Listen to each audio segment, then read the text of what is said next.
Bora aprender essa introdução clássica.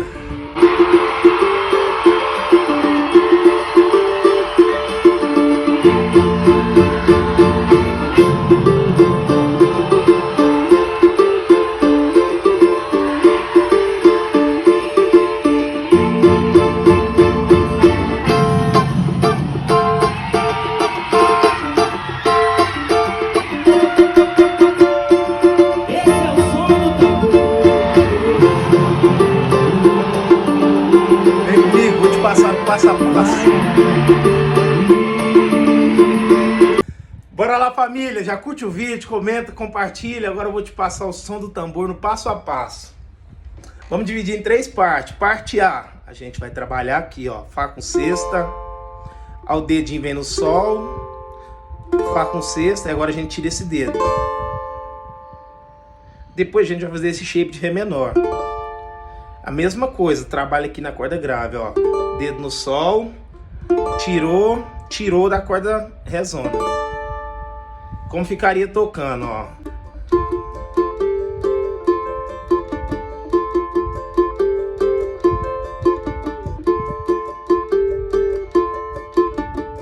Ok?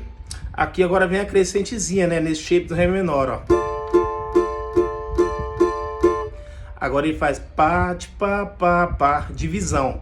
Os mesmos acordes, ó, só muda a divisão da paletada, ó.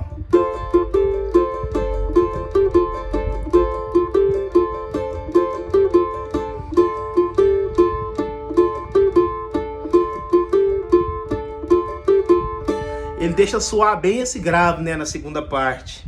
Aí agora ele vem para esse Fá aqui, ó.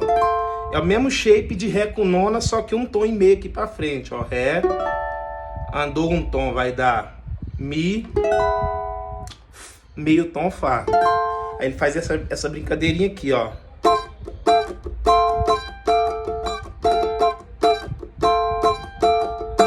Parou. Agora ele vem pra esse shape aqui do Ré menor, ó.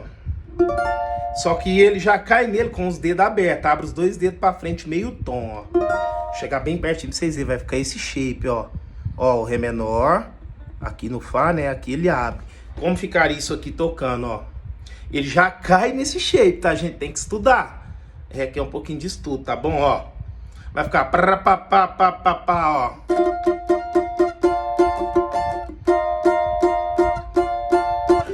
E volta pro Fá com nona, ó.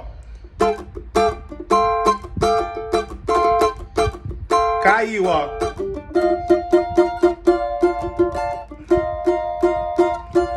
Vambora.